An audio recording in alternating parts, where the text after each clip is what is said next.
guys, magandang hapon. Hapon na akong nag-vlog. Kasi alam niyo ba, na dito, 1:15 na. Mataas yung araw namin. May kadiliman, may kaliwanagan na hindi mo maintindihan. So ayun, alam niyo ba, na ngayon lang ako nakapag-vlog. Kung hindi pa nag-doorbell, itong mag-aayos o maglilinis ng sabi ko nga sa inyo ng aming mga tangke. Kasi nga kakaalis lang din ni Didi yung naglilinis sa amin dito. At ako naman na busy sa kusina, linis, yung routine natin sa araw-araw. Kaya ayun, at saka after namin kumain ni Deepak mga 11, at kanya-kanya na rin kami. At mga ganyang oras, mga 11:30, nagpapahinga-hinga na kami. Ganito naman dito sa Nepal guys, kahit yung mga tao, after ng brunch, kasi wala man lunch dito, no? Brunch na. So, nagpapahinga-hinga na, kanya-kanya na yan pahinga-hinga. Tapos magkadya na, kanya-kanya na rin kadya. Mga 2, ganyan, mga 3, kadya time na. Yung snacks time na ba? Snacks time talaga yan, parang sa atin.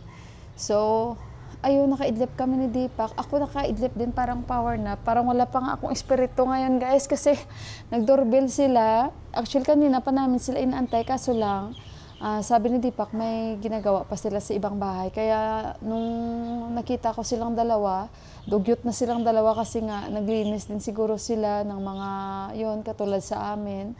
So ngayon magsisimula na sila. Pero grabe, katalikan ng araw, ang init. Pinapawisan nga ako. Kagabi-gabi na rin ako naligo. Kahit pa paano may naipon kaming tubig. Galing sa ito na nagsusupply dito sa amin. Sisimula na nilang paglilinis. I think nasa rooftop sila ni Deepak ngayon. At yung isa na sa baba, nag-aayos siya ng machine nila para maghigop nung big namin sa storage. At mag-start na sila na maglinis. Kasi nga, papalinis din namin. Lahat nga, sabi ko nga sa inyo. Kaya tayo, basta maaraw ngayon. Pero tingnan nyo guys, tingnan nyo yung ulap, Yan. Tingnan nyo yan. Palinisan namin yung solar, palinisan namin yung dalawang tangke. Palinisan nila lahat yan guys. Tingnan nyo kung gaano kadumi mamaya. Yung isa na sa baba, nag-aayos siya ng pipe nila. Baba tayo guys.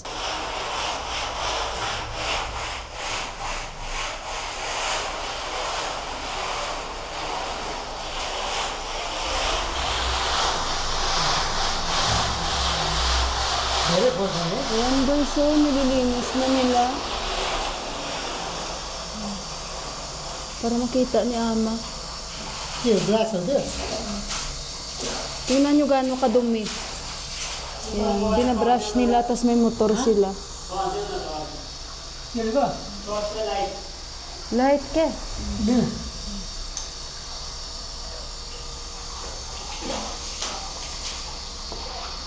Ayan sa baba. Malaki yan guys. Ito.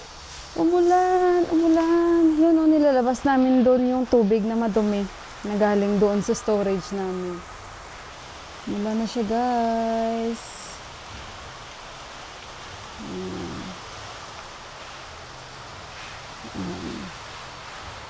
Ayan guys, tingnan nyo. Galing yan sa aming guys, storage. Ganyan kadumi. Diba? So, kaya hindi naman pwedeng i-mix sa normal na tubig. Yan. Alikabok sa baba. Kasi nga matagal namin hindi na gamit dyan. So, kaya binabacuum niya.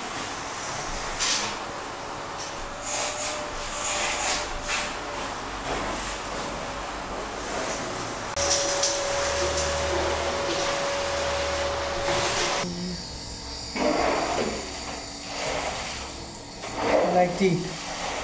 Like milk tea.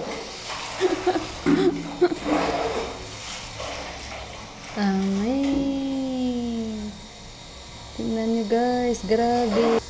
Tingnan nyo ang aming storage per tigid.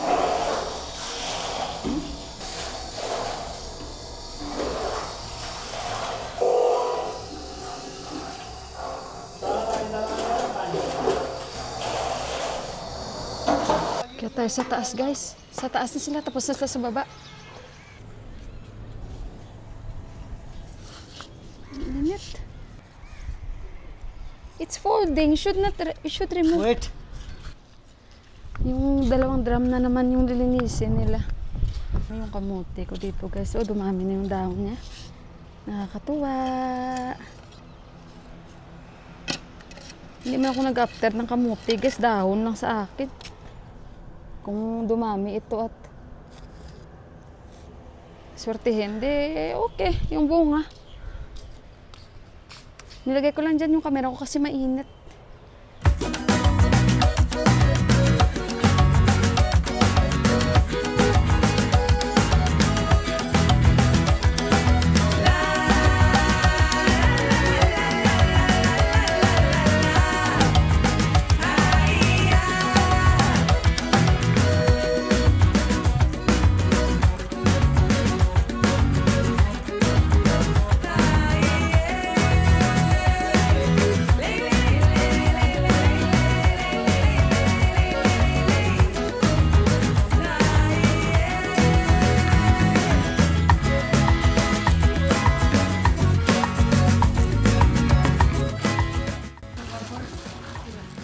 Guys, grabe kadumi. Oh, tingnan nyo yung tubig namin sa drum. Ganyan kadumi ang tubig dito.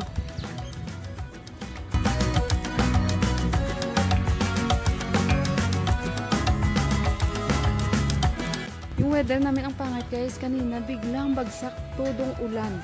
Ang lakas, tapos biglang tigil, tapos mainit. Grabe, oh, tingnan nyo. Magandang weather. Tingnan niyo naman. Grabe ka ito. Oh my God. Ano? Sabi ko sa inyo, tubig dito sa Nepal, putik eh. Sa filter namin, bukas na daw. Tingnan nyo rin. Grabe din. Talagang sobra.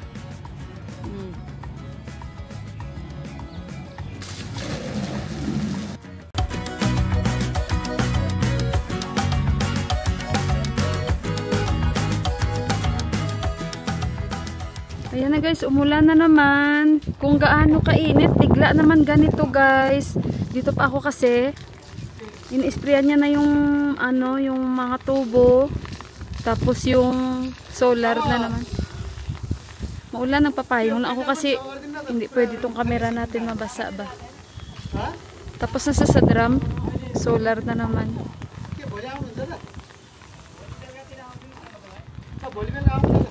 Bukas naman yung namin, filter daw. Init ulan, init ulan. Nagtitinda ng ko, sisiw. Yan.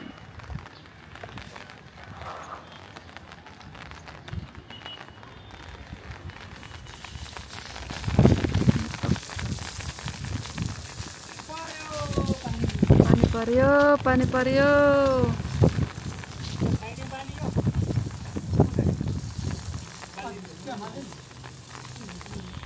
Tapon na lang na. Guys, hindi pala ako naka-mic. Nagutom ako. Wala pa yung mic natin. Ayan na. May mic na tayo. Initin ko lang to, yung konting rice. Kagabi pa itong rice guys, sinain ko para kayuhan. Ayala! Nasubayan man yung ako niyo. Ang palaya yaman. Nagutom ako guys. Kain ako konting kanin. Konti lang kasi talaga kinain ko kanina na kanin, no? Ito yung niluto ko pala kanina, guys. Ang palaya, style natin. Tapos roast ako na chicken na niluto ko siya sa Happy Call. Ito yung palaya. And ipakita ko lang sa inyo. Ito ang niluto ko sa Happy Call kasi kumain si Deepak. Pakita ko sa inyo, guys. Ito siya. Kasi para to kayuhan. Teka lang guys, yung mic natin nakamalaglag. Ayan, kasi walang oil. So nagmanok kami kanina ni Deepak. So para yan kayuhan guys. Yung binili ko 2 drumstick na may thigh, tapos isang wings. So yung may wings ang kinain ko. So ngayon nakaramdam ako ng gutom. And nagsalad si Deepak kanina. And isang omelette. Isang lang ang kinain niya kanina, millet. Roti millet. At saka salad. So, kain tayo. Ito yung snacks ko. Konting rice lang kainin ko. Hindi ko na yan iinitin. Hindi pa na ako nagda-diet, guys. Pero, pag ang kasama ko, ganyan ang kinakain. Dadala na din ako. Madilim, guys. Ang dali, guys. Madilim. Sandali, dahil ako ay kakain. Bibili kami ng dilis. Sa New Road, bibili ulit ako. Hopefully, this week makapunta tayo dun. Gutom ako. Oo. Alam niyo ba? Ito yung niluto ko gabi. Na 1 cup lang siya. Ang dami niya. Mag-black coffee lang yan si Deepak. Okay guys, after all the busy days, busy hours, busy every seconds. So yan yung araw namin today. Medyo busy kami and busy din yan. Yan. So medyo seryoso na talaga siya this time. So ayun guys, at saka ganyan kasi yan dito. Bali, lahat naman dito, ganon yung style dito. May mga drums, tapos pinapalinisan talaga dahil yung tubig talaga dito sa bansang Nepal ay napakadumi. Kalaki nga ng mga bahay, pero matrabaho, kakaiba kasi ang tubig dito. Dahil talagang nakita nyo naman kung gaano kadumi. Hindi talaga malinis ang tubig dito guys, sabihin ko sa inyo. Sobra, parang putik na ba talaga. Alam niyo yung filter namin, abangan niyo na lang yung itsura ng grabe, as in ang kapal talaga ng filter namin. Pag nakuha yan, ay grabe guys, parang masasabi mo, ha? Paano kami nakakainom ng tubig na ganito kadumi, yung gano'n? Bukas na nila tatapusin, at yung singil nila sa amin yan, usually is 5K Nepali rupees. So ayan siya sa peso. Lilinisan na nila yung pinakamalaking storage namin sa tubig, 2 tangke. Yung solar namin, lilinisan din nila bukas. Ilalabas nila yung lahat ng tubig sa solar namin. Then, yung sa filter namin sa baba. So, okay na yun. Although, hindi naman ganun na mahal, di rin ganun kamura. Kasi, ano din naman, parang worth it din naman kung isipin. Kasi mabilis lang talaga sila at sila talaga yung nag-aayos. Wala rin namang choice o diba? At bukas pa ulit, tatapusin nila dahil nga umulan. And, hindi na yung time dahil maalanganin din kami. Nigawa nga nung sa tubig namin. Chinek ko ngayon lang yung tubig, wala pa eh. Busog na ako, baka yun na yung dinner ko. Kung gugutumin na lang ako, mamaya magsalad na lang ako. Isama na rin po nating ipagdasal yung Iran at saka Israel na sana ay tumigil po at magkaroon ng peace sa bawat bansa na ito guys, na kumbaga magpatawaran sa isa't isa dahil kawawa po talaga yung mga civilians. Thank you sa lagi niyong pagbibigay ng likes and laging pagko-comment sa mga videos ko, and sa mga hindi po nag-i-skip ng ads, maraming salamat, and sa mga bago kong followers, thank you so much. And sa mga hindi pa po nakapag-subscribe, baka naman wish niyo lang i-click niyo lang yung plong button para ma-update kayo pag may bago po akong upload. So isa pong napakagandang gabi from Nepal at mag-ingat po kayong lahat. God bless us all and good night. Bye guys!